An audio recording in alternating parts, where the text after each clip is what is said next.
Death is the only escape. Welcome to I Hope You Suffer. Someone kill me because I have to fucking rewatch this movie. Oh, I was like, please, the sweet embrace of death, save me from this movie, or at least jumping out my window. Yeah.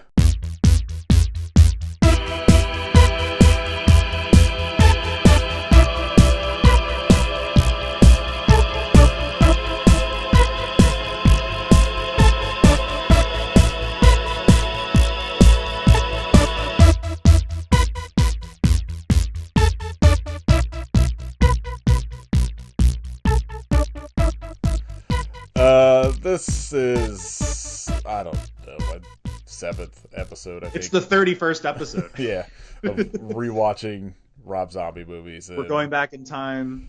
Kit's dead. Yeah. And I'm here. God, I don't know if Kit has ever seen this movie. Either way, Dylan is here to talk about clearly Rob Zombie's worst movie, 31, with me.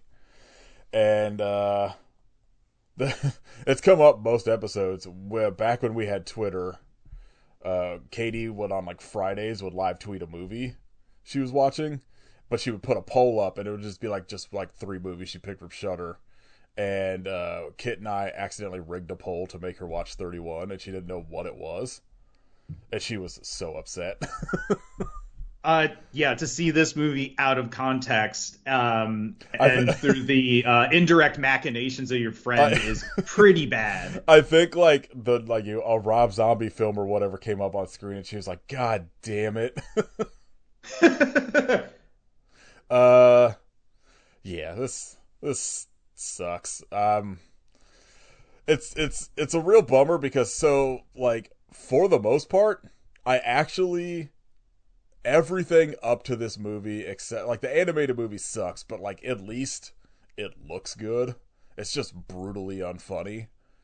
But everything else, I actually have kind of enjoyed watching. This is so shitty, and it makes me so mad that he made Lords of Salem that was he kept describing as Ken Russell making The Shining, which I see where he gets that idea from. That movie has interesting shots. It's got really sort of really good cinematography, and as an interesting story coming from somebody who just only was making these just fucking, hey man, I love Texas Chainsaw Massacre, and this you could fucking clearly tell by the movies I make, sort of style of movies.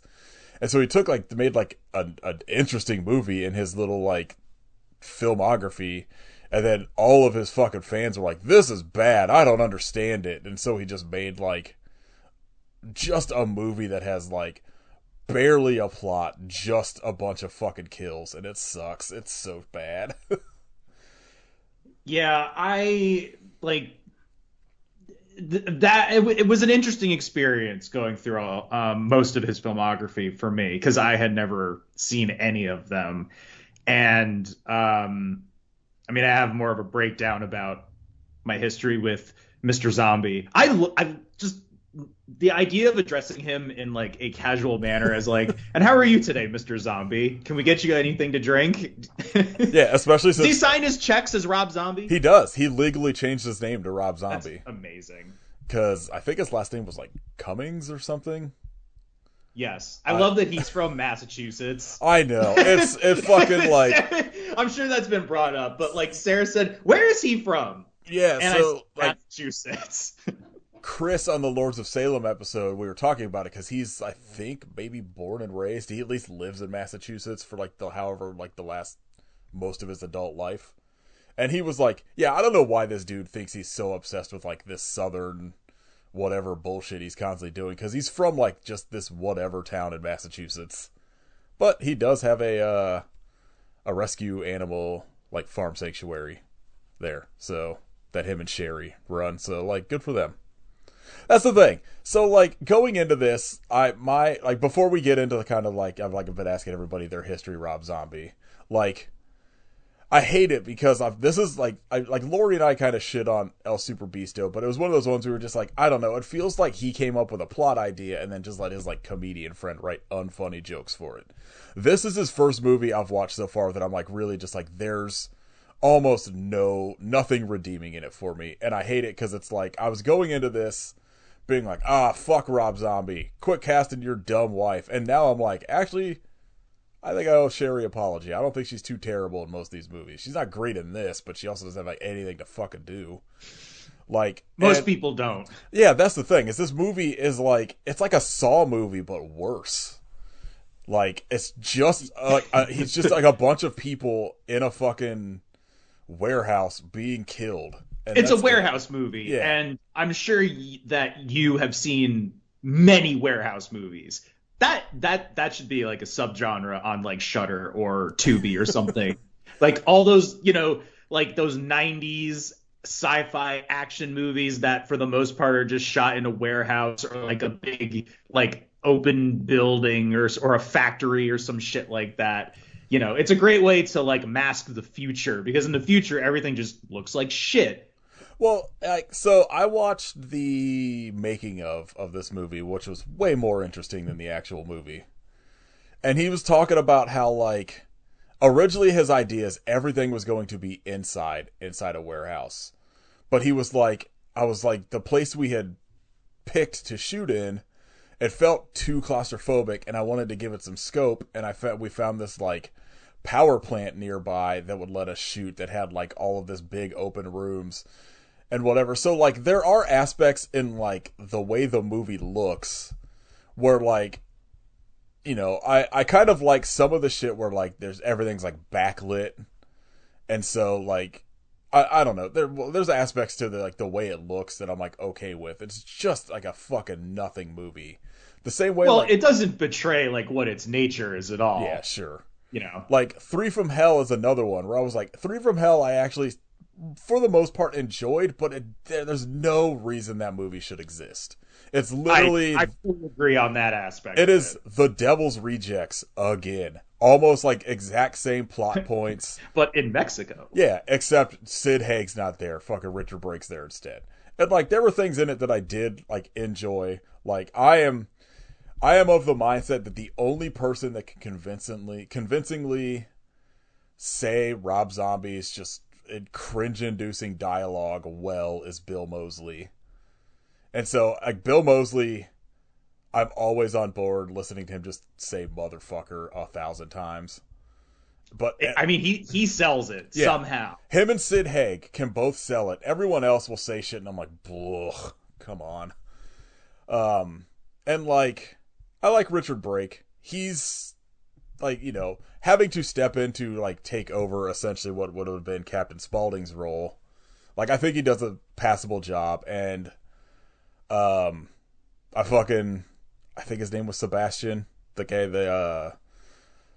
that fucking Baby is flirting with in 3 from Hell when they're in Mexico, that kind of like saves them or whatever. Oh, the little dude? Yeah, I think their real name's Pancho, maybe, because he plays the fucking Nazi in 31. I liked him in that as like a little bit of sort of like comedy and like levity and shit, and he just kind of like, I don't know, I like him in that. But like, and honestly, I wish 3 from Hell, I wish the entire movie was just the jailbreak, all the shit before they get to Mexico. Because I guess originally his idea for that movie was going to be a jailbreak movie where Otis and Spaulding are breaking Baby out of prison, but then he met up with Sid Haig like 2 weeks before filming and was like, oh, this is not gonna work. Sid is in horrible health. Yeah. And so that all got like changed. And like, so like, I think all of the shit with like the prison warden and stuff is like pretty good, but like, yeah, overall I was just like, oh, so they're in trouble with the police, and then they get sold out by somebody in their little sanctuary, and then some guy's coming to kill them, and I was like, okay, so this is just Devil's Rejects again. Great. Why bother? Other than, like, your career seems to be floundering a little bit, so you gotta go back to the well. That's exactly what I said. Yeah, like, and one of the trivia things on IMDb was that he told fans 31 he couldn't use, like, Firefly family members because like Lionsgate owned them, and Lionsgate was like, no, we don't. Do whatever the fuck you want. Is that what they said? I thought it was I thought I had I just copied it over here. What did I did as you did and culled from Wikipedia and IMDb. Yeah, I mean, Oh yeah, it does say they were they denied the claim. I thought I had misread it and just said here's a blank check, do whatever you want. yeah, they So he basically just were just. forgot his own trademark. I think it's probably more the way that Kevin Smith carved out like Jay and Silent Bob when he like signed his script for signed his contract Okay. for Clerks. I'm betting he probably just was like, "Hey, these are my characters." So like if I because like they pop up in El Super Beasto and shit. Like they just kind of I think he could just use those characters whenever, but I think he just didn't want to. Cause And then was weird about it. yeah, and then just like lied to people about it and or lying. I also don't put it past like a studio to be like, no, you could have done whatever you wanted. You could have just made that movie here with us instead.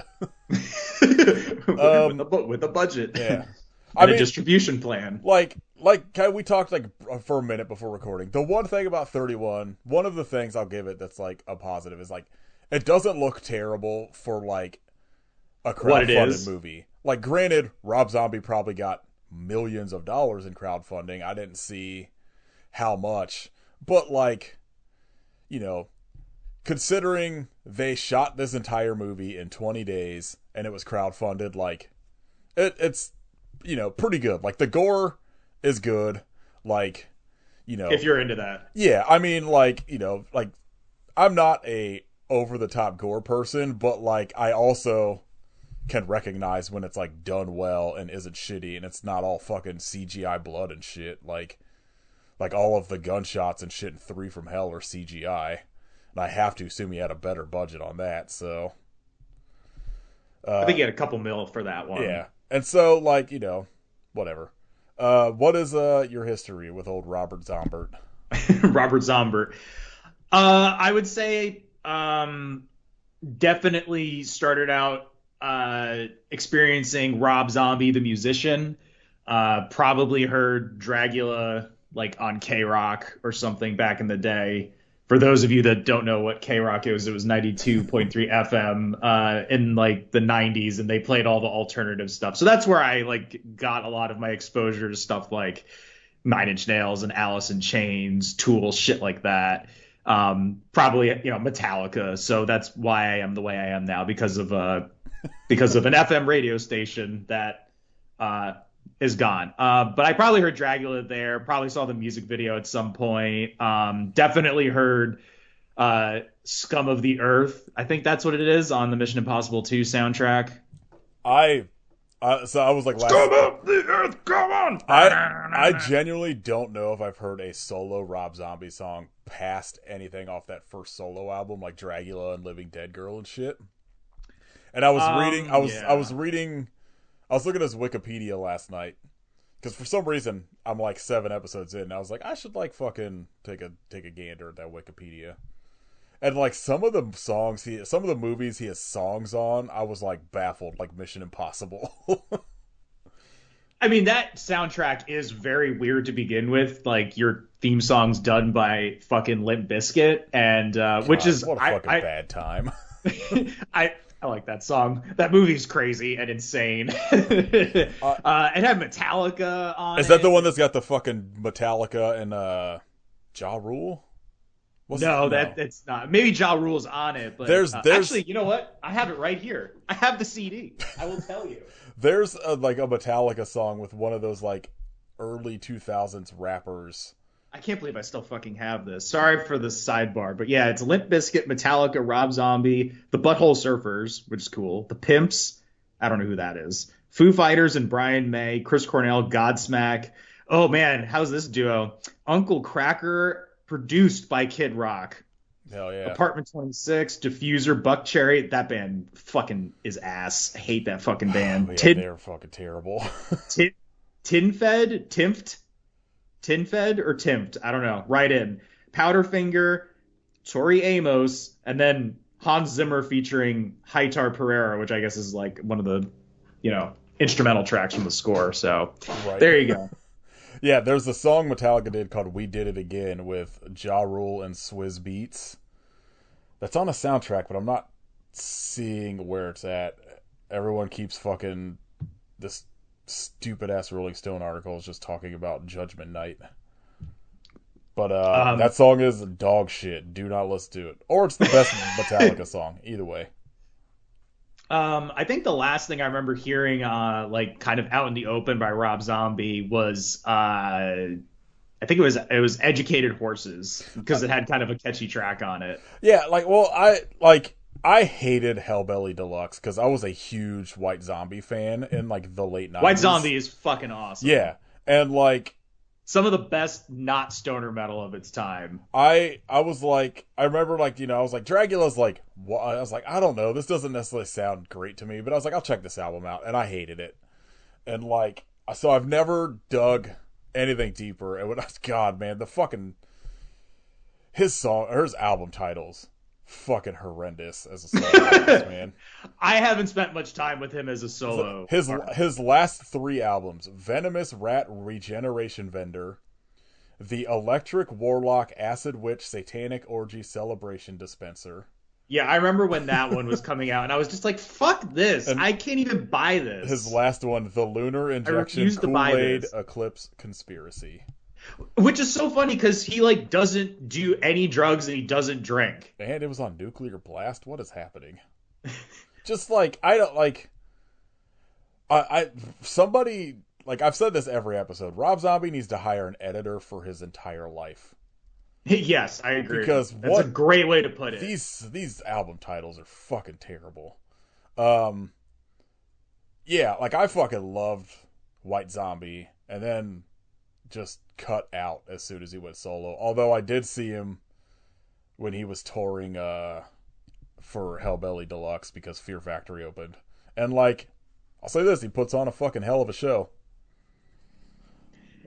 He doesn't. I've never seen him. I know he's doing some like Astro Creep full playthroughs this year, or at least one or something.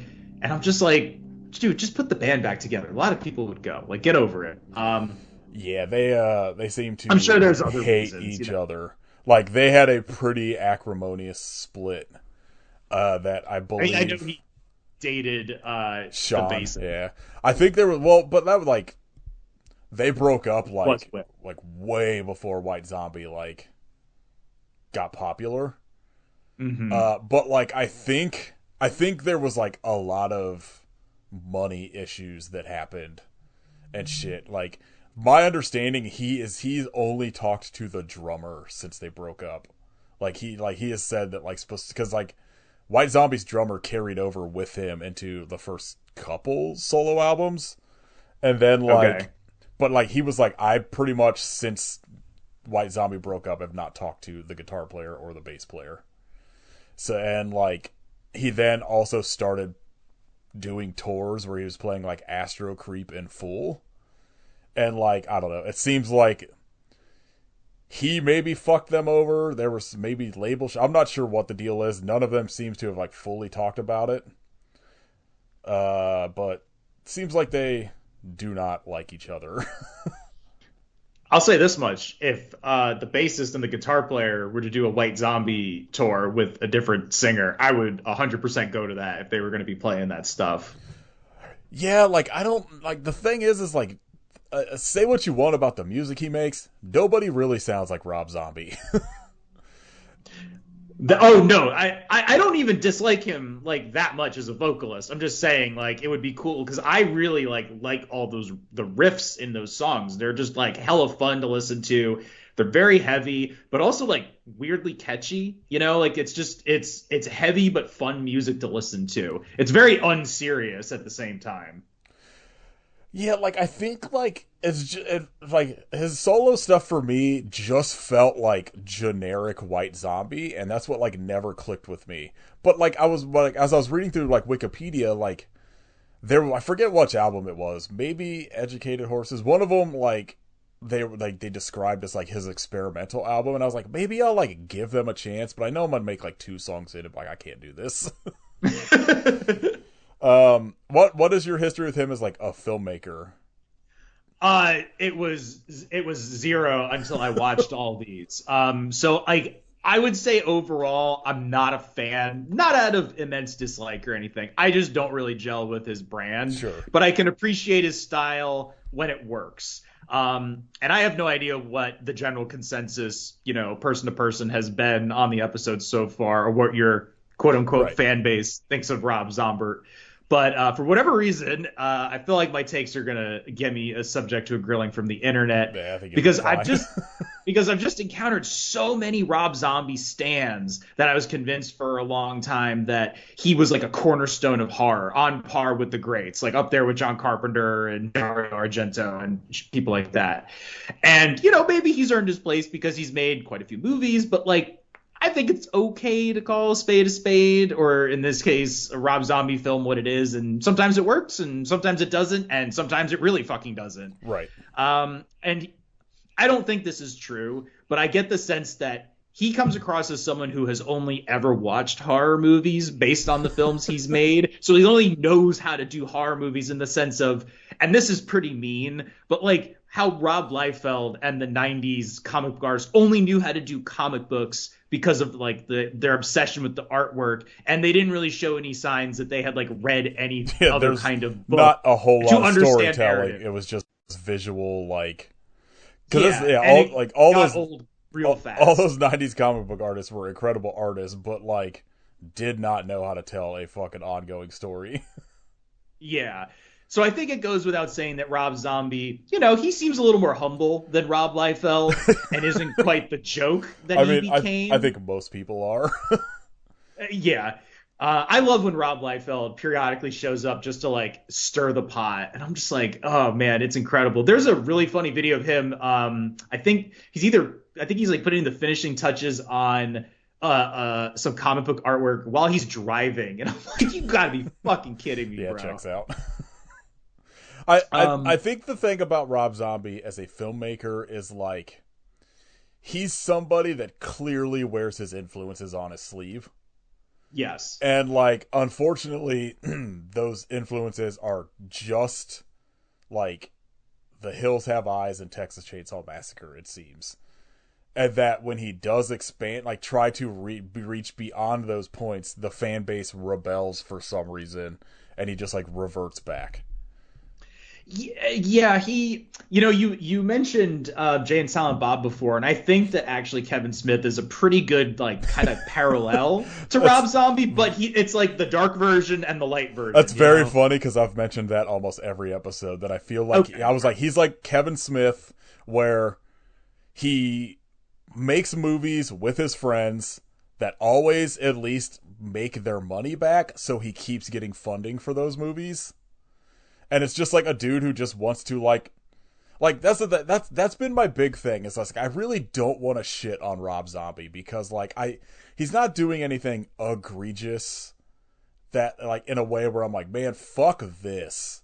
But yeah, he's not like going out on and just like railing against people. He's just like, I do my movies and that's that. And that's the thing. I always get so frustrated with people that like will just like online like shit on Kevin Smith. And I'm like, the dude's not doing anything to bother you. Don't watch the movies if you don't want to. Well, I think the big difference is that I feel like there's just a lot more. I mean, obviously, but like there's just a lot of heart and passion in Kevin's movies, and he shows other signs of influence, and he has also like made movies that are not Clerks at all. You know what I mean? Like, and they're fucking weird as hell, and they don't always work, but he's doing what he's doing, and he's got a much more built-in fan base. Like and he's personable and he somehow knows how to keep it going. I don't know how, but he somehow does. Well, so what's really frustrating is one of the things I've talked about a lot in these episodes is I've always like I was a big Rob Zombie movie fan. I think I saw everything through Halloween 2 in theaters. Halloween I can't specifically remember, but I think I saw that in a theater. But I was like day one for House of a Thousand Corpses because I was like, if anyone's going to make a sick horror movie, it's this dude that sings about them all the time. And I loved it. And then when it came on DVD, I rewatched it. And I was like, this movie's kind of a mess. I don't know how I feel about this now. And then Devil's Rejects, I still think is pretty fucking good. Like that's I mean, I'll give you my breakdown for them. But go ahead. Yeah, let me finish this thought. Like Devil's Rejects, I think is his most cohesively made movie. Um, and then I he feel like we're just gonna play Pong in this episode, probably, but and the Pong ball is labeled yeah. same idea. What my most frustrating thing is like I like actively would pay attention to his career until around the time until a little bit after Halloween 2, because like I've said on a bunch of these episodes, like when House of Thousand Corpses came out, I was that dude that was like, you guys don't understand, I like underground horror movies like Evil Dead, you've probably never heard of it and shit. So like this shit was like right up my alley when it came out, and then I like started actually just like expanding, because you know in Dayton, Ohio, every movie theater was just playing whatever, just like the big movie, you know, like the Omen remake and shit, like whatever like was just coming to like Regal cinemas. So I wasn't really getting like anything other than big horror movies. And then once like the internet really like streaming and shit, and like just I would like start buying random horror movies like used and like actually expanding into actual like lesser known horror movies. And then I kind of like started losing track of Rob Zombie. But I remember for a while being like really excited because I've always wanted to see what he would do if he made something that wasn't in the horror realm. And he was attached to do a Groucho Marx biopic for a while. That I was like, I need to see what that would be like. He was gonna make this other movie that Yeah. appealed to me So, simply because of the name, Tyrannosaurus Rex. Yes. I don't think it was about a dinosaur. It's not. I actually thought it was. And I found an article last night that was about the unmade Rob Zombie movies. And there was like Tyrannosaurus Rex, which is actually based off one of his comic books, it was a boxing movie that I would have been that's what it was. super interested to see. And then after Halloween 2, he was attached to remake The Blob. Yeah, I read that as well. That probably could have worked. Well, he talked about instead of it being like a regular Blob movie, the idea was going to be more along the lines of something like The Thing, where people start actually start turning into these like zombie-like creatures that just like melt down into like blobs. And I was like, you know what? Like that probably would have not been great, but I would have liked to see it.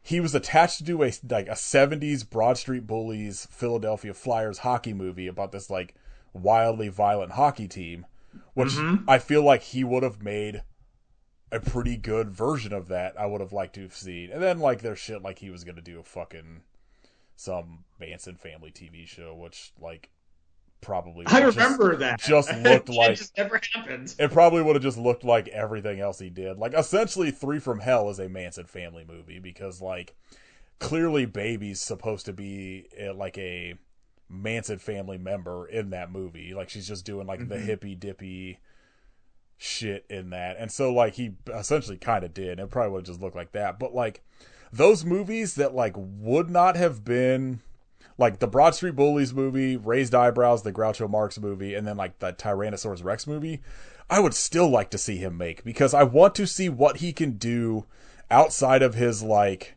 quote unquote like white trash Southern fucking Texas Chainsaw Massacre bullshit that he only does.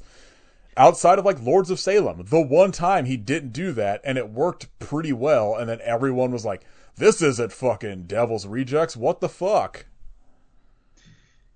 Yeah, the one thing I would say is I do not think he's a very good screenwriter outside of the Firefly movies. So if he is going to do any of those, he should bring on a screenwriter. I think that's what he needs to do, is he needs to come up with a plot outline and then let someone write the dialogue.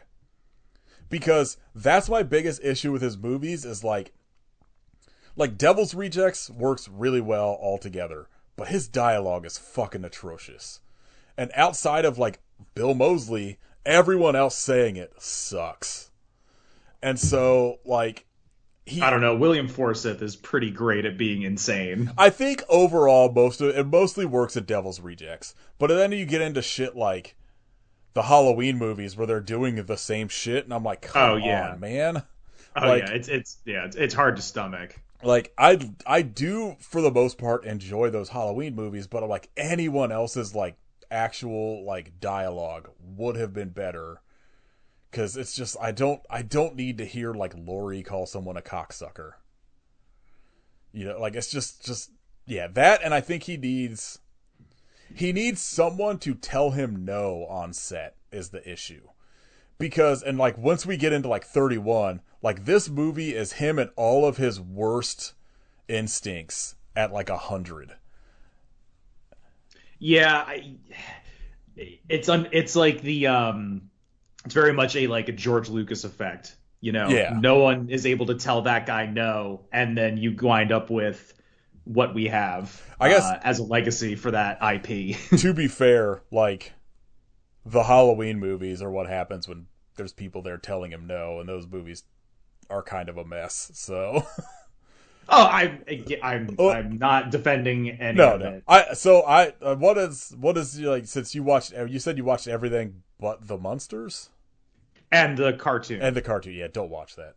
If you like Ren and Stimpy, you'll like the animation. The jokes are a mile per minute and fucking, or like there's like 100 jokes per minute and they're all unfunny. I will just watch Ren and Stimpy. Yeah.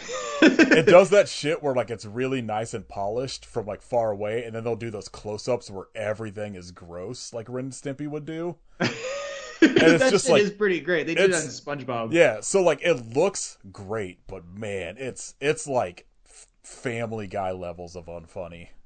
Oof. Yeah. So to quickly like run through his filmography on my end, House of Thousand Corpses, like you said, it's basically just Texas Chainsaw Massacre, and definitely first film vibes. There's a lot in it. If you're down with it, it's watchable enough. Sid Haig and Bill Moseley are very good in it. Yep. It was hard for me to take seriously, which made me also be really baffled as to like the controversy around the movie. I didn't really feel that the controversy was justified, No. and I felt it was a very good example of that just being a thing that was coming out at that time and got part of the zeitgeist, and just that was propped up as like this horribly offensive movie, which is baffling because The Devil's Rejects is infinitely more brutal and depraved, and there was no controversy around it. I very specifically was paying attention when that movie was coming out, and I was so hyped because there was a 2-year gap from when it was supposed to come out to when it did. And like all of the rumors were like, you don't understand, this movie is so depraved and violent, that's why it's not being released. And it was just like, came out and I was like, I liked it, but I was like, oh, this is not what I thought it was going to be. But like, that movie is clearly a movie where like somebody who has had these ideas for a horror movie for like 40 years is like, this is maybe my only chance, better throw everything I've ever wanted to do into it. And it becomes, which is funny because I read that like they finished it, he didn't love the ending, and he's like, can we do the ending again? And the studio was just like, yeah, sure, it's fine. And he's like, yeah, and we did it again. He literally had like the keys to the kingdom to do whatever he wanted. There was an entire, well, it's also like Universal dropped it, and then like Lionsgate ended up picking it up, and that's why that was like a big thing. The MPA is always a fucking big thing. Like, I think almost all of his movies have had like N-17s for like the first 2 cuts he's introduced. And so that's a movie where he also had like those 2 years of just tinkering with it before it got released. And I think it's like the Chinese democracy effect. Sure. Where like he just fucks with it too much. And like, cause there's a bunch of shit in that movie that was like cut out that there's still bits and pieces of, where like there's the couple in like a weird fucking negative like Snapchat filter effect talking about a skunk ape assaulting his wife, where like there was an entire subplot in that movie about the skunk ape that was just cut out except for that scene. That's insane. Yeah, it's a real weird movie when you look at it and like read about it, and like how much he kind of fucked with it in post-production, and how like there was an entirely separate ending that like he shot to put in the movie that's like this weird Alice in Wonderland shit underground that makes no sense. It's a weird one. I think in terms of filmmaking and his brand of horror, like Devil's Rejects is probably his best movie, but again, just extremely unpleasant to watch. I kept saying it was relentlessly like bleak. There's like no fun in that movie. Yeah, I mean, and it's it's definitely like his best and most fully realized film. It's probably not a unique opinion. And despite how obnoxious the ending is, it's an extremely appropriate ending for that movie and should have been where that story ended. 100%. Like Caitlin and I Like, talked about it in in the Three from Hell episode, where I was just like, I did not dislike I'm glad you did watching. that movie before this Well, movie. yeah. So my computer crashed when I went to record Lords of Salem, and so the easiest way to test it was recording with Caitlin at home. So we did Three from Hell early Gotcha. because I was doing these all in order, and then I was like, well, I gotta fucking see how this works. Like, as much as I hate Freebird, Yeah, like same. I enjoy the use in that ending. It's the only time I've probably ever been like, yeah, this works. I'll take Freebird here. And like it's such a perfect ending for those characters that like I was also like I one of the things when Through from Hell came out that well also I didn't watch it till like a week ago because I was like I'm never watching this, but like I was like, well, I am interested to see how these characters got shot 100 times and are still alive. And the Right. And explanation then the is, novelty of well, that wears, they're fine. kind of wears off. They went to the hospital. Yeah. Halloween, I think, would have been much better if Rob Zombie had just made his own version of it and called it something else. Um, I the stuff with young Michael, divorced from the context of the film, I think could work as its own character, but then it still has to be a Halloween movie, and it jumps very hard from Rob Zombie to basically just like a greatest hits of the first film, and it just feels like I'm watching a John Carpenter movie. Like it's very jarring. it's that So I was not a fan. I just found it very unwelcome, kind of tastelessly over the top. A lot of it feels very like shocking instead of actual horror. But Michael looks pretty cool in it. that's so my takeaway because I used to be of that mind where I was like, man, I don't really like this, and I think the Blumhouse Halloween's changed my mind. I will. I mean, I like the first one, but Yeah, I very much agree that Kills and Ends are probably two of the worst movies I've ever I seen. I think it's baffling how many people are like, oh, Halloween Kills, Michael's fucking brutal in it. And I'm like, have you watched the Rob Zombie No, he's Halloweens? not. He's Batman, and he's not supposed to be Batman. Like like Rob Zombie's Halloweens, Michael will kill somebody and then go back and stab him like 4 more times, and like stomps a dude's head in Halloween 2. And like I will say, like John, like without saying, John Carpenter Halloween clearly the best. Will always be the best. No one's gonna make a Halloween better than that. I think 1 and 3, and then my hot take: Rob Zombie's H2, 3 best. I think it's a more interesting and better made film than the remake, and I appreciate him doing something different that kind of attempted to build off of the misfires from the first movie. I don't think it's handled gracefully or even Well, 100% works, but I think it works a lot better than Kills and Ends. Like, I was just like, okay, this movie's just like bizarre and doesn't really stick the landing, but it's not like pissing me off and being actively weird and stupid like Kills and Ends are. so I will say, if you ever get the want to try, watch the director's cut, because he dives more into the PTSD and trauma stuff with Laurie in it. And the ending of the director's cut, he kills off everybody but Brad Dourif. Laurie, Michael, and Loomis all die in the end because he was like, I'm ending this story because I'm not making another one and no one else is continuing this story. And it makes a much more interesting movie than like the end of the one the Weinsteins like forced him to do. I'm trying to remember if I watched that one because I didn't have uh, ready access to the movie, so I watched it with ulterior motives or ulterior the options. the endings are different where the ending of the director's cut, like Michael like bursts out of that shed with Loomis and just stabs him to death and then gets gunned down by the cops, and then Laurie comes out and like picks up the knife and gets gunned down by the police, and they all die in that field together. And then it cuts to like her in that white room seeing like Sherry and the horse at like I think young Michael and smiling, as opposed to the theatrical cut. It just has her in that shed and she comes out and is fine or whatever, and then it just like it's supposed to be her in like in an asylum, and she like doesn't see like the white horse and all that shit. It's just because they were like, well, we gotta keep Lori alive just in case we decide to do a third. I think that's the one I saw. Yeah. So I thought it kind of started running out of steam about 90 minutes in. Like it felt like it was too long. Would it change your mind to know that Jeff Daniel Phillips got cast in that movie, and then all of the rest of the Rob Zombie movies, because Rob Zombie is a massive fan of the Geico Caveman commercials? What a weird like guy to be like your one of your dudes. You know what I mean? Like just.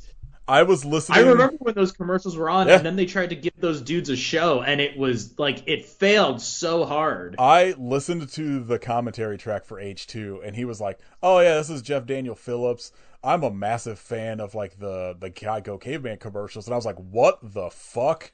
I was like, "That is the last thing I would expect Rob Zombie to say." That's so crazy. I I agree with you about Lords of Salem. It definitely felt like he was trying to do like, you know, it was like a very stylized, sort of like Italian horror style thing, or like kind of Kubrick. You know, a little slow. I thought it picked up a lot in the second half.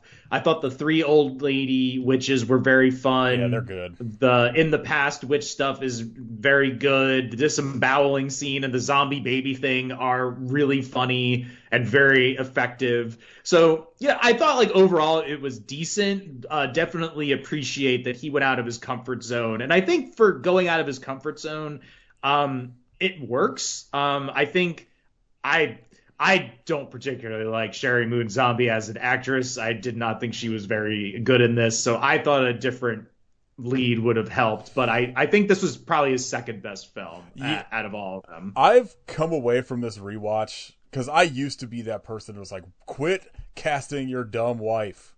I'm gonna remain that person. I kind of like. So House of a Thousand Corpses, she's annoying, but I think that is just more the way he writes her and is like she's supposed to be. She's fine as that character. I think she plays better as Baby in Devil's Rejects, and I got a hot take that I think she's good in Three from Hell, because like I like her playing extra crazy, like I've been locked in solitary for a decade, I've lost my shit Baby in Three from Hell. And I, like, you know, she doesn't really have a lot to do in the Halloweens, but I think she's totally passable as, like, the mom. She's better in the second one. Yeah. Just, like, the ethereal memory thing. I remember seeing that for the first time and be like, what the fuck is happening? And that horse shit, I don't know, it's grown on me. I'm a defender of H2, because I think it's just real weird. And I agree that I think Lords of Salem would be better with... I don't know who I would cast in that role. But she's just I think the girl that played Lori, like she would have been fine, you know. I think my biggest problem is I can't handle the white girl dreadlocks. I was just gonna say the white girl dreadlocks crazy. are terrible. They're so bad. But like my biggest issue with Lords of Salem is I feel like every time he's leaning into something really out of his comfort zone, where I'm like invested in the movie, shit, I'm like really like paying attention. He can't help himself, and he throws in just like a really terrible line of dialogue that takes me out. Or it's just like, hey, what if like a fucking little person creature walks into the scene? I'm like, God damn it, Rob, come on.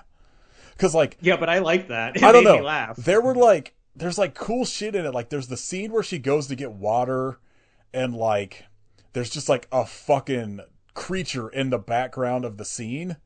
And shit like that I think he's doing, like, I forgot to look it up, but, like, I assume this is, like, around the time that, you know, like, Sinister and Insidious are doing all that same shit, but I think the way he films it in that movie is way more interesting, and that it's, like, never commented on. It's just, like, weird shit in the background that I really enjoy, but, like, he just, like, it's so close to being a fucking incredible movie, but he just can't help himself with some shit.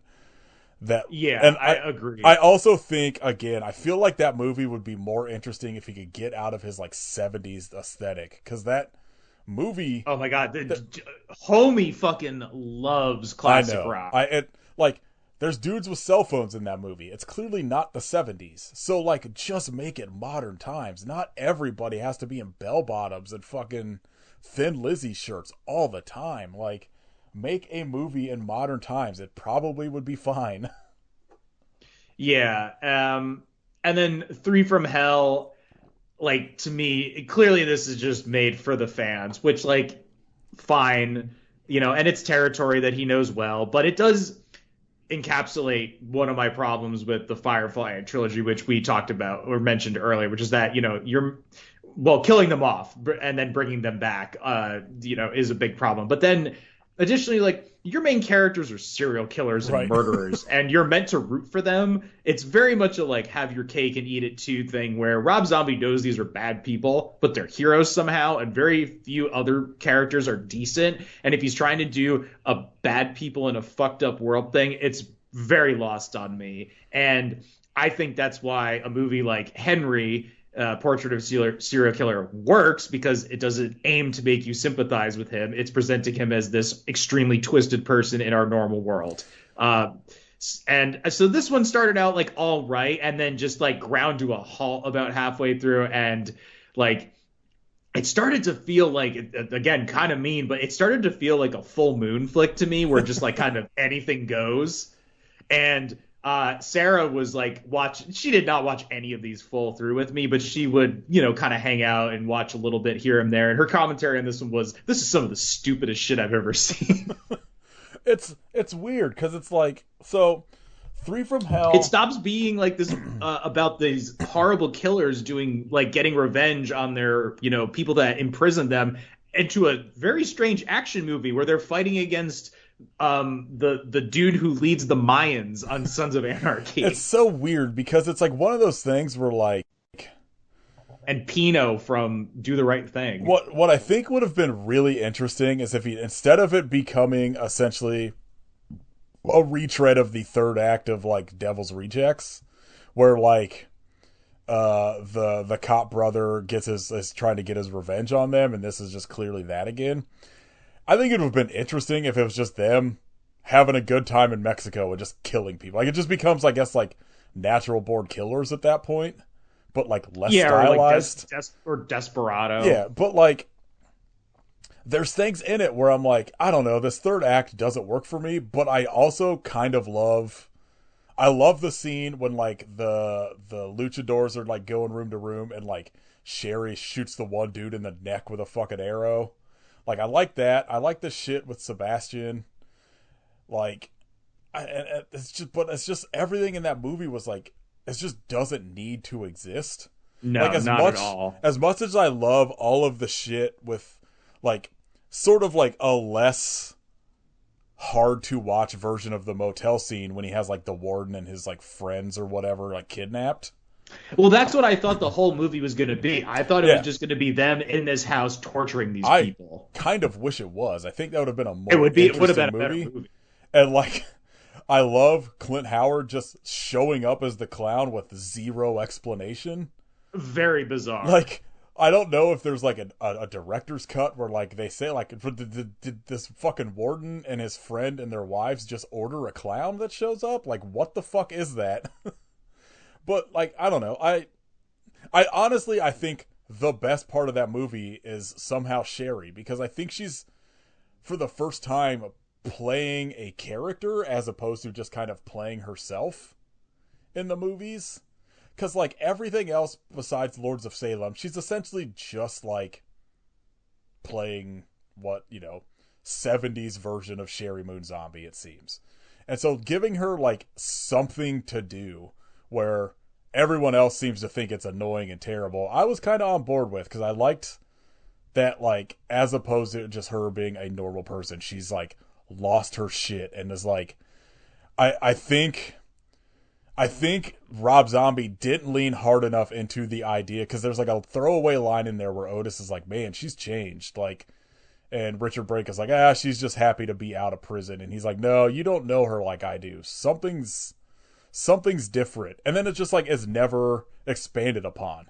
And I think if they would have had it where like maybe Sherry, like Babies is like the reason they get caught because she's just like unhinged now, would have been a way more interesting ending than like what he did with that movie. Yeah, I just it was like, I'm tired of you. Yeah. It's just I don't know. It's just again, it's like it feels like everything after Lords of Salem, he just kind of was like gave up and was like, I'll just keep doing Devil's Rejects, I guess. Well, that brings us to 31, a movie Yeah. I wish didn't exist. This like man, it's so my positives off the bat. I like the opening scene with Richard Brake where he walks in and like my review on Letterboxd was like cut out the first time a cut happens in this movie. Cuz for the first like minute and a half when he's just talking before it cuts to Daniel Roebuck's face and then back, that like opening monologue I like, and Richard Brake delivering it is like dead to camera, he's not blinking or whatever. I like that. That's it. I mean, like, I don't know. Like, the people in the movie are all fine. Like, he casts well, but he doesn't give some of these people anything to do. Like, Meg Foster is not doing anything in this movie. No, and Meg Foster rules. I like E.G. Daily as, the voice of Tommy Pickles? Yeah, fucking wild. Like, I like her in this because it's just fun to see her not voicing a cartoon, I guess. I don't know. We just watched her in Pee-wee's Big Adventure too. Yeah, like not that long ago. She's fun. Like but almost everything else is just bad. But I'll say this: at least he put black people in this movie. He did. Maybe he also put the Confederate flag. Yeah, maybe the first. Well, that's in all of them because God forbid it's not the most fucking Southern eddies aesthetic in all of his movies. He also had weird Nazis in this movie. That was like, I remember watching this for the first time, and I was like, this is the most edgelord shit Rob Zombie has ever done. Yeah, I heard they screened this at CPAC this year. Yeah. So that's the thing, and right in modern times, that character is the hero of the movie. Yeah, this was just Texas Chainsaw Massacre again, but with like the Most Dangerous Game or the video game Manhunt, plus Saw or like The Purge or just any of those like torture survival movies with clowns. This came out during like the height of the weird clown popularity, right? Because this came out in 2016. I remember there being clowns in the media. He fucking can't, like, as somebody who apparently hates clowns, he can't stop fucking using them. Like, they're in every goddamn movie except Lords of Salem.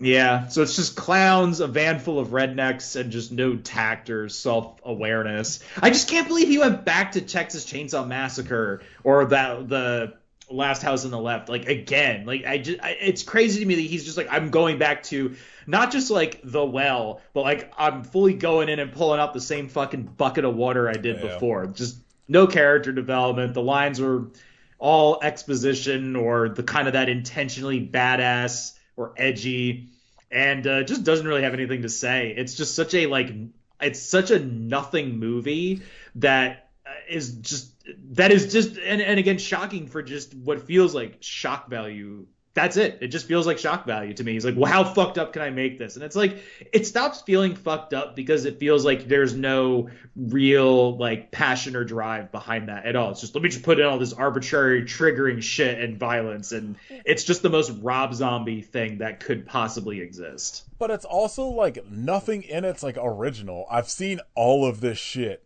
100 times before in better movies. Cause like I would be into like that scene where they discover that they just were like eating their friend, but like I've seen that could work in better movies, and like there are like some of the things I enjoy in it is like I kind of like some of the way like he does it feels almost like a comic book thing where he goes from scene to scene sometimes, where it just does that like freeze frame and panels up into like the next panel and then it starts.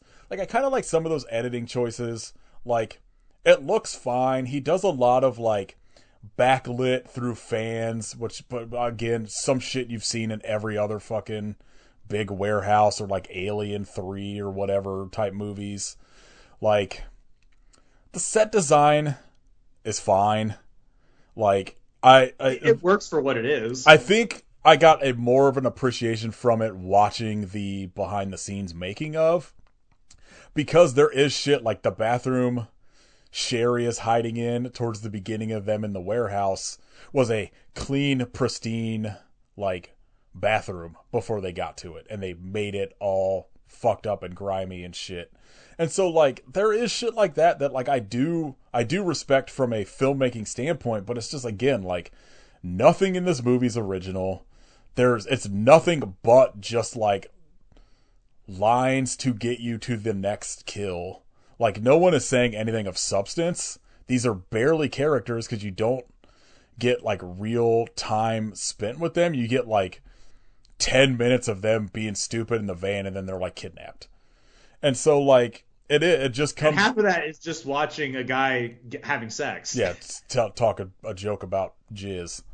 Like... Yes, oh my god. And so, like, it's just, like, it's the worst version of Devil's Rejects where, like, it's like you're kind of rooting for the bad guys in this a little bit, and like, but like a bad guys that you have no connection to, you know? Like yeah, like these weird, like fucking what's his name, Malcolm McDowell, and I don't know who the other ones were. Is these like strange, you know, like I don't know what period of time, but like they're wearing the big wigs. It's just like this very like lame Illuminati kind of people. And they're just like obsessed with these weird games, and you don't know anything about them, and nothing happens to them. They just kind of show up, put these people in the situation. They're like, all right, well, the movie's just about over. Time for us to go back to being the Illuminati. Well, it's like, it's also that, but it's like, it's also when they leave, like, I don't know, let me see one of them get into like a fucking limousine or whatever, and it's like, all right, governor, let's get you back to like the governor, you know, like tell me what exactly, they are, Mr. President. Yeah, like, and like the real world, they just like leave and you have no idea who these people were. Like, it's just like there's like no actual deep thought put into anything other than the kills in this movie, which like are fine. If you're looking for a movie that's just mindless and you just want to watch like cannon fodder for kills, like this is like no worse than anything else you're gonna watch from like that mid 2000s like torture porn period. But it's just like the Saw, like I would rather watch a Saw sequel than this. There's more interesting shit happening in those than what's happening in this. It's just like, hey, you guys want to see some fucked up clowns talk about raping people and then killing somebody with a chainsaw? I'm sure you do. So I have a question. Did you read that one of the reasons he called this movie 31, like obviously it's a reference to Halloween, but he read a statistic allegedly that stated that more people go missing on Halloween, in the US than any other day. And he thought he would make for an interesting premise. So I looked this up. I mean, obviously some time has passed since this movie came out. And I think this is probably just some fucking horseshit he read on the internet, because I found that February 3rd is National Missing Persons Day. But even the information provided online there states that people can disappear any day of the year. So I think he just read that on like Clickhole or some shit and was like, oh, that's amazing. But he also said he got inspiration because he was walking around Fright Fest at a Great American Nightmare event or whatever, and he watched employees dressed with a chainsaw and dressed up like, or holding a chainsaw and dressed up like clowns, like running around chasing people. And he was like, so a movie about people that go missing, plus these scary clowns with a chainsaw, now we're cooking with fire. But like that shit's been done 1,000 times, man. Like exactly. That's my biggest issue is it's like nothing in this, like this is like his most derivative movie for sure. In the way that like this shit has been, like these movies have been being made since like the late 70s. Like this, I don't know. It makes me so angry that like he got such a backlash for like Lords of Salem that it just feels like he was like, I got to make something to get these people back on my side. So I'm gonna make a movie with zero plot and just kills. And it's also like one of the things. I think I was talking to Jeremy about it because we were discussing Halloween, where I was like, it feels like Rob Zombie, if he had started making horror movies in say like the earlier mid 90s, I think his career would be vastly different, because it feels like he's become sort of a victim of how shitty horror movies are treated in like the 2000s, where like he makes House of a Thousand Corpses and then Devil's Rejects, and then is immediately ground up into like the remake period of like horror movies, and where like every remake pretty much sucks and it's just like cash grabs and shit. And he kind of, you know, as much as like everyone hates those Halloween movies, like he's at least doing something with them as opposed to just remaking straight up, you know, the Halloween movies. And then it's like he goes into Lords of Salem, where he tries to do something different, and then immediately seems like he's just become like a, what is the equivalent of like a direct-to-video director. Where like... Yeah. He's like kind of working off name brand. Yeah, like... And that's kind of what like led me to like the Kevin Smith comparison a little bit, where like it now just feels like, which like respect, if it, like it's one of those things where like I don't hold a grudge against somebody making whatever movies they want. They work for me or they don't. And like I'm not someone that's just like, stop making these unless you're making Amityville movies. Stop making Amityville movies. But like, you know, like he's just making shit with his friends, and like, you know, there's to varying degrees of fucking watchability, which I'll say, you know, like as much as I will back all the Kevin Smith movies, I'm not going to go on a limb and be like Yoga Hosers is a masterpiece. Like I had fun with it, but it's not like it's fucking Chasing Amy or something, you know? And like, so like it feels like now he's just kind of like was relegated to the like, what if he started in like the 80s would be like a Full Moon director, where he's just making derivative shit to make. And then he got the Munsters, which like I hate, but like at least was something different that was going to be in theaters. Then it was like, we're just gonna dump this on Netflix. And so now like I don't even know if he's like in any sort of fucking phase of making another movie, because it's been like 4 years since the Munsters came out, and I haven't heard a fucking word about if he's doing anything outside of music at this point.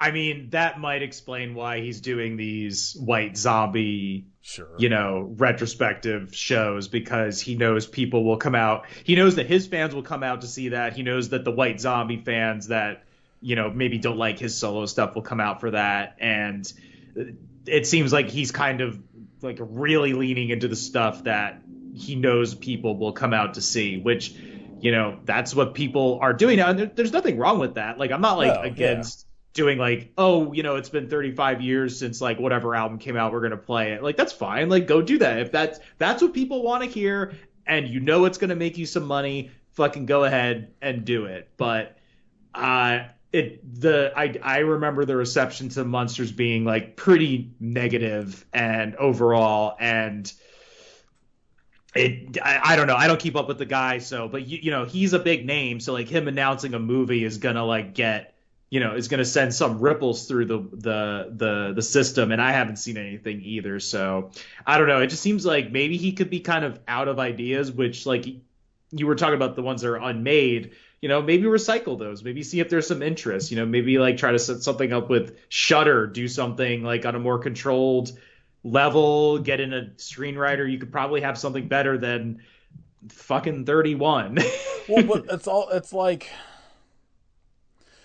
I like one of the things Jeremy and I talked about in the Halloween episode is we were like, I don't know how Rob Zombie was the pick, other than like maybe he was like the talk of like the sort of horror space because of Devil's Rejects.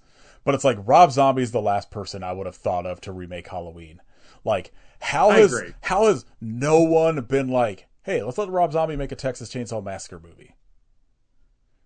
Like, he would fucking kill a tech. Like, it would be way better than that garbage Netflix one that came out a couple years ago.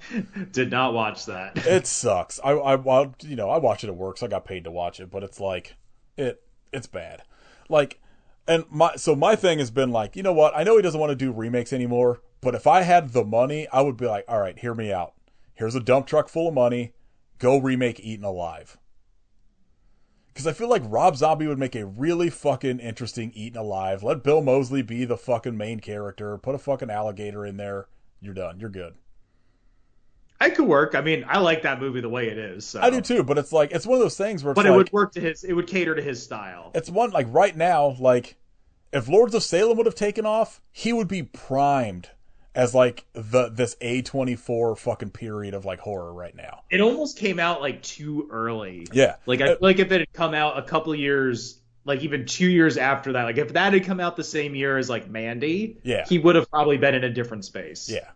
And it's like, I don't know. It's like, I feel like he's somebody who like, he has a masterpiece in his vision in there somewhere that I believe he could make if he just got like the circumstances right. And like, I don't know if that would have been like maybe this fucking boxing movie or something. I feel like he could make a fucking really good movie if just like he had someone there in the process to like rein him in a little bit. And like I said, like he's somebody I'm like rooting for. I want to see him make things that I like. It's just like the last, like, I don't know, 8 to 10 years, he's just like reverted to like, I'm just going to keep making The Devil's Rejects, but worse, I guess. Yeah, I mean, he like the way like watching the movies, it didn't make me really like excited for anything on the horizon. You know, if he was gonna do like something like you said with like a different writer, go out of his comfort zone, I'd be down to check it out. But you know, especially after watching 31, I'm like, I don't need to revisit any of these. I don't want to. Like, and not because I like hated all of them, you know, like I saw the merits definitely in quite a few of them, but I have no interest in revisiting them. Yeah, I think overall, I will probably watch Lords of Salem again. And especially because I told Caitlin, I was like, I think you would like this, so we should watch it at some point. And I will, like, I assume at some point I will torture myself through a full Halloween franchise rewatch again because I'm a masochist. Cursed franchise. Yeah, and that's the thing I keep coming to. I'm like, you know what? As much as like there's some issues with this Halloween's, they're better than almost any of the sequels. So, which you know isn't hard to do because those sequels are dog shit. I don't like 31. Like I don't know. I guess do you have like a favorite kill in it? No. The funniest thing that Sarah said about these movies to me was she said these are movies for people with hangovers. Which I was hungover when I watched like 3 of these. I feel like I would be so aggravated.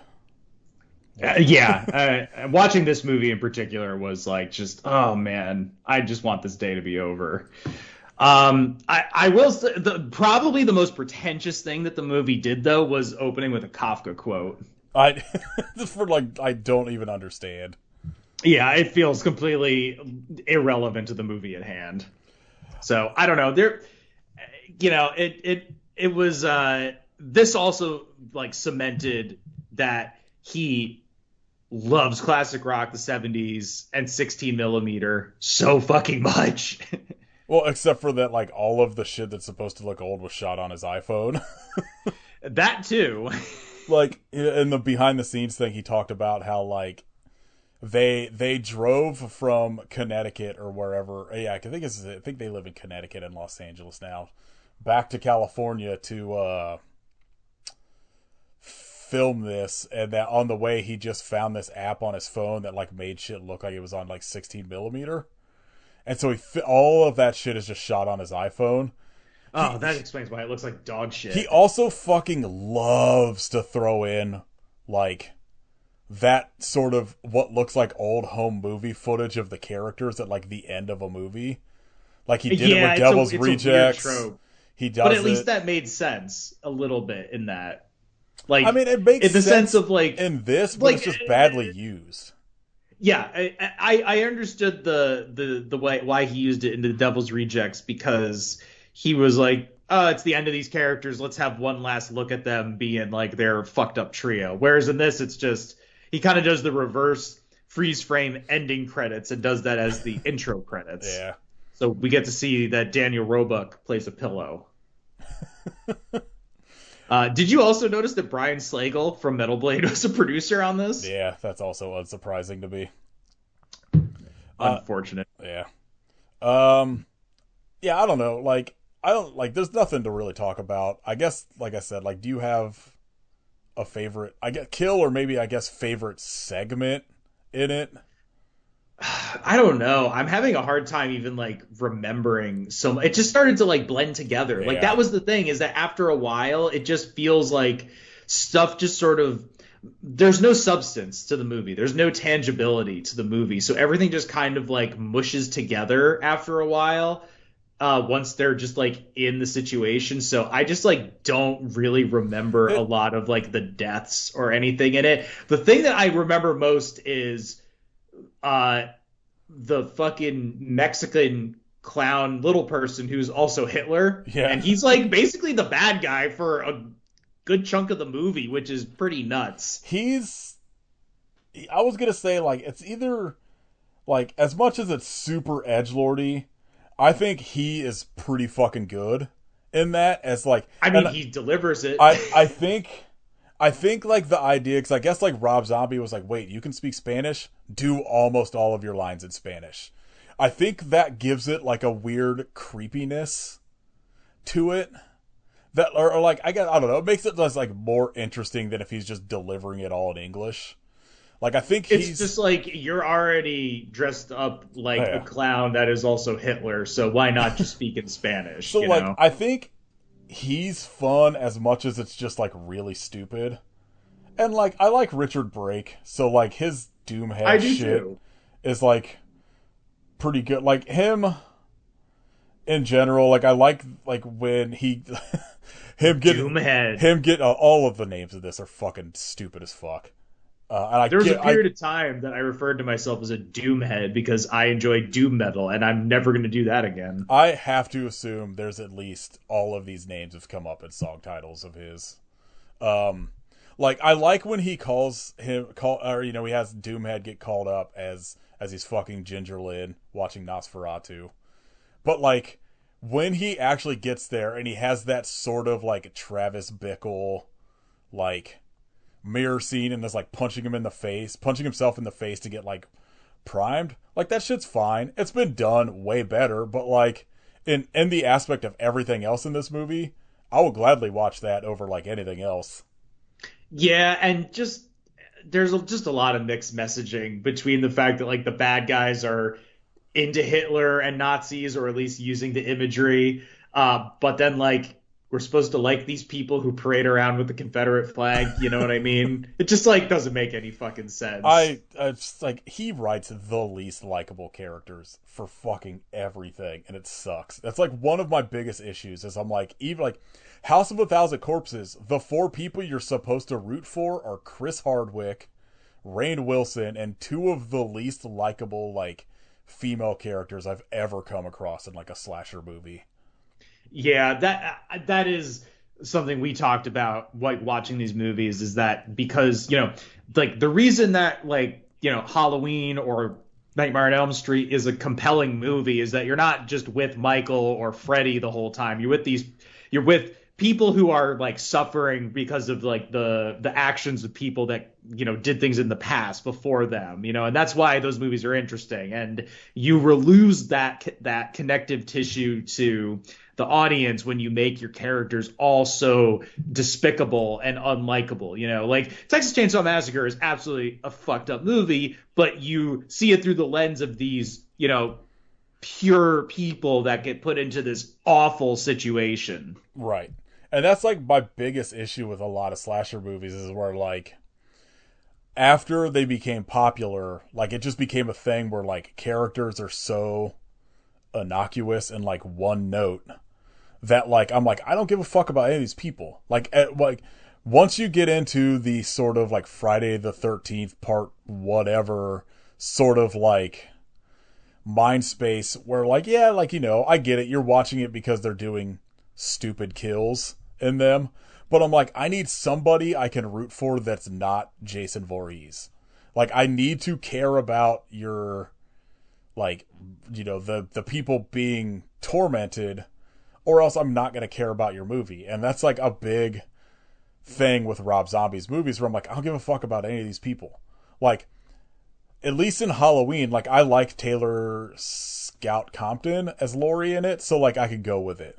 But then it's like, once it's become, or I like Daniel Harris's character too in it, so like I could like get on board with this Halloween. But it's like all of the rest of them, I'm just like, especially when you get into 31, I'm like, none of these people are real characters. Like, I don't care about them. They don't seem like they actually enjoy being around each other.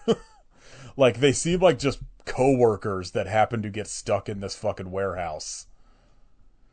Yeah, just like people from weird walks of life that just wound up together. You don't know why, really. I was like, are they a band? I couldn't remember. Yeah, they're just carnival workers. Like, Yeah, it's bizarre. because I think See, I didn't even know that. I was just like, who are these fucking people? Yeah, it's like it's in like some throwaway dialogue in the van where I think one of them, Jeff Daniel Phillips, is talking about something like, I don't want to keep like it's just an amount of time until a kid's arm gets stuck in the Ferris wheel, and then like whatever, I'm gonna go try to do this, something with a fucking gorilla mask. I don't remember what he's talking about, but like that's It's like real stupid. the most extent of what you get about them as people. The rest of it is just like, they're a group of friends, I guess, question mark. Like, you get no real backstory on their connections. Like, they played Jeff Daniel Phillips and like Sherry as what seems like they should be a romantic couple, but they're not. It's weird. He is just supposed to be like a stand-in for Rob Zombie, right? I guess. I don't know. He kind of looks like him. It's like, it's a movie where he put like all of these people who are like decent actors in roles where they have nothing to do. And it's a bummer because like I like Jeff Daniel Phillips as like the warden in 3 from Hell. And like any other stuff I've seen with like him in it, and like obviously like Meg Foster is great in almost everything I've seen her in, like, but they just have nothing in this movie because they're non-characters. Non-characters dealing with a lot of Dutch angles. Yeah, it's also like most of their deaths they just get like stabbed with a knife. Like all Yeah, well, there's like a chainsaw fight with the large German man in the tutu, and then E.G. Daly as the annoying singing woman who's like his Harley Quinn.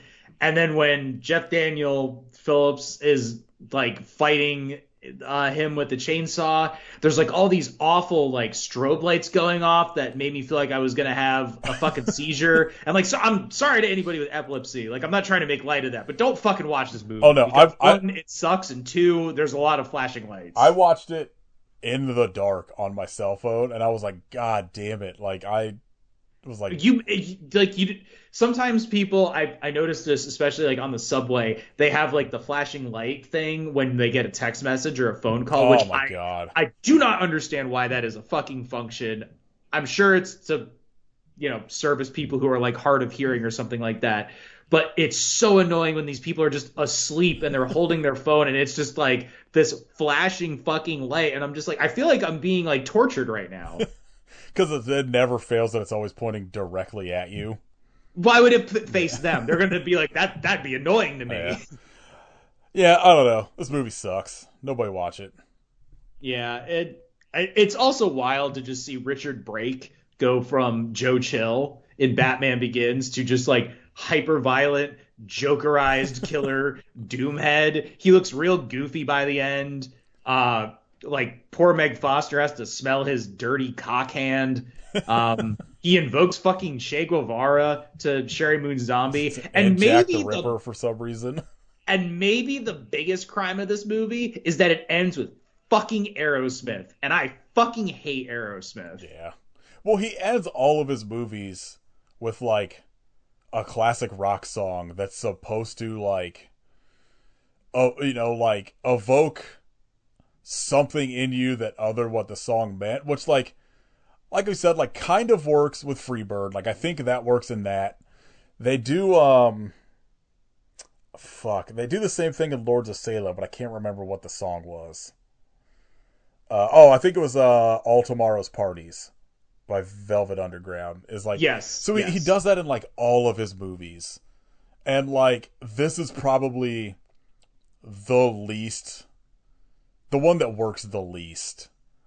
Cuz like the thing about like his use of Freebird is the way he uses it in Devil's Rejects, he plays like the whole song, so there's like an anticipation and build up to like that. It works. That, It definitely yeah, works. like, And I do not like Leonard yeah, Skinner I at don't all. either, but I think that building up to like that solo going into like the gunfight or whatever with the Yes, police, it works. And this, it's just the fucking middle part to the end of Dream On that is her, I guess, going up against Doomhead and her fucking Texas Chainsaw Massacre dirt road walk. And then it just cuts to footage of them like dancing on fucking fake 16 millimeter. And it's doesn't work at all. It almost would have been better if it was just like completely silent. Like, Yeah. they do the face off and then it just like cuts to credits of like silence and like his typical use of like a fucking helicopter shooting the desert or whatever. Yeah, and you can blame Sherry Moon Zombie for this. It was her idea. Yeah, I saw that. Which he would have done it anyway. It just would have been a yeah. different song probably. I told a friend of mine, and he asked if I had seen the music video for Pink by Aerosmith, and now I wish I hadn't. I'm sure. Have you ever seen it? Probably. They CGI their heads onto different people's bodies, and it's just like insane. That sounds familiar.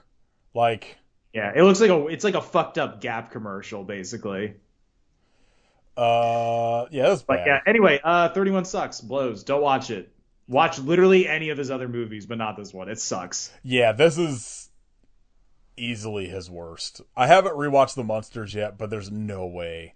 At least in my memory, I feel like I like The Munsters more than this. We'll see, but this is clearly his worst. And like and again, I mentioned it. Sarah, my partner, like was watching some of this, and she watched some of this. I think she watched most of the movies that I was watching. She watched probably the most of this one, which was not a lot, but like about like 30 minutes in, she's like, "What am I supposed to be feeling right now?" Nothing. And I think that's a great way to put it. Like, I have no idea what I'm supposed to feel because there's movies that I've seen that are just like super hyper violent and like, fucked up and like rough, shit happens. But I'm like, but I feel like there's a purpose, there's like a story. And to me, I'm just like, this lacks any real credence to exist other than I'm appeasing my fan base. And I'm just giving them the lowest common denominator version of what I can do to appeal to them, And, I hate to keep making like comparisons to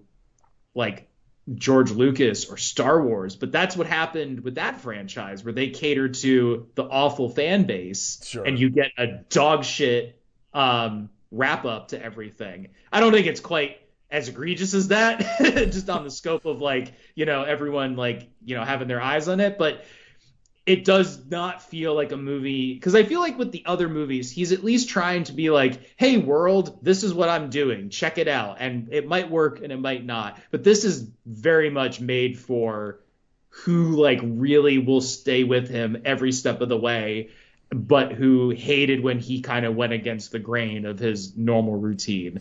And this is just him distilled down to his worst habits. It's a fucking terrible movie. Yeah, but I really feel like, as much as he would probably never admit it, I think this is his reaction to his base's reaction to Lords of Salem.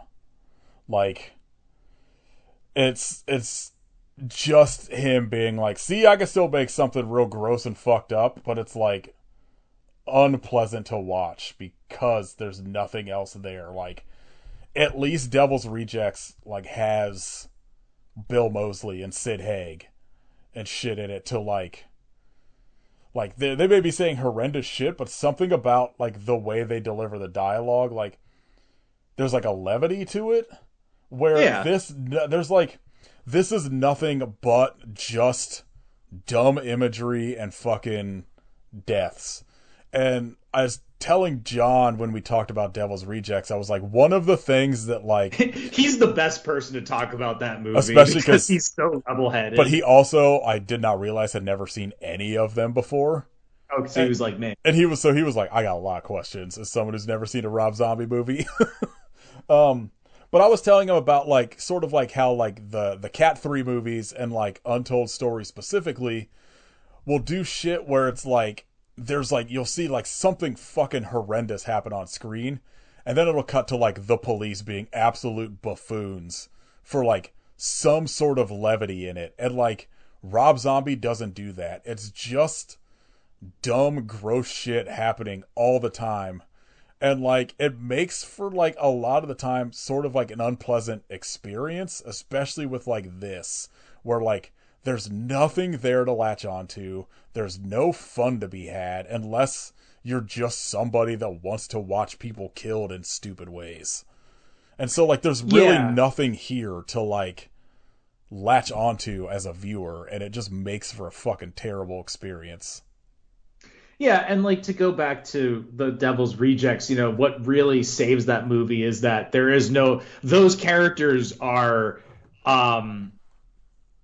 they are people that push their existence to the absolute brink. And so the way that movie ends with them being gunned down is the most appropriate way for them to go, and is the most like there is no other room for these characters to go other than they must be killed, because they are so depraved. And like I think that's a dedicated, strong, realistic ending for a really fucking brutal movie that if that was not how the movie ended, it would fail. It would mean I value the lives of these fucking insane people over this like, poor woman that was like assaulted in the film. And they ultimately face the most dire of consequences by the end of it, which is why I have issues with Three from Hell. But in terms of like filmmaking, like this movie doesn't have any of that. It doesn't have any of that like awareness. Like it felt like he was trying to make a real movie with that and Lords of Salem. And with this, it's just I just want to do what I know will work, and it doesn't work. It did for whatever base he was trying to reach, because the box office would say otherwise, though. $800,000. Well, it played for like 3 days at like Fandango fucking things on like Regal or whoever does Fandango screenings. Yeah. Like, oh no, wait, I want to see where this sits in the Letterboxd rankings. Oh no, yeah, this is one of his least lower. This is like his third lowest rated movie. But like I don't know, I feel like I see people talk about this in more regard. Like, yeah, Halloween 2 is his least rated movie, and I'm like, come on, over this? I disagree. I think that's a more interesting movie. As much as like I guarantee you that's just because Halloween people are fucking dummies. That like they do seem to be a bit dense. Yeah. Like, I mean, Letterboxd has it right. His Werewolf Women of the SS Grindhouse trailer is his highest rated actual movie. So. Because it's 2 minutes long and it's not trying to be anything other than it is a fake trailer. It makes me so fucking mad that of all the trailers in those Grindhouse movies, that's the one we didn't get. We got fucking Thanksgiving by fucking stupid Eli Roth. He is a dummy. Yeah. All right. Yeah, this movie sucks. Don't watch it. Go watch literally anything else. Because you can, if you're like just looking for something stupid to watch with just some dumb kills, this doesn't even have dumb kills. Like almost all of the like quote unquote heroes are just stabbed with a knife. Like there's all of these insane weapons, and almost everybody in it is just killed with a fucking knife. It's stupid. I don't know. Do you have anything you want to like plug or point people towards or whatever? I know you're like pretty much MIA online now. Yeah, I've fully pretty much retracted from the internet. No, I have nothing to plug. What a dream. I mean, I'm not off the grid, but I'm just like off social media because I mean, it's just the state of existence is unbearable. Yeah, I wake up every day, and the big problem with working nights now is I immediately am bombarded with 8 hours of news, and I'm like, fuck, I hate Yeah. everybody. Nope. Yeah. It's sucks. I would, I would watch this movie 300 more times if the fucking state of the world would get better. This would be the only movie. I will make a deal with the universe. I will only watch 31 if you fucking kill Elon Musk. Yeah, easy deal. All right. I'm sorry and thank you for watching this. That's okay. That's totally fine. I was telling I think Caitlin was like, "Who's all doing these?" And I was like, Dylan's doing the worst one." They were just like, fuck, poor Dylan." Yeah, it sucks, but it's okay. I watched like a gajillion other good movies beforehand, so it's fine. All right. Next episode, I believe, is Three from Hell with Caitlin.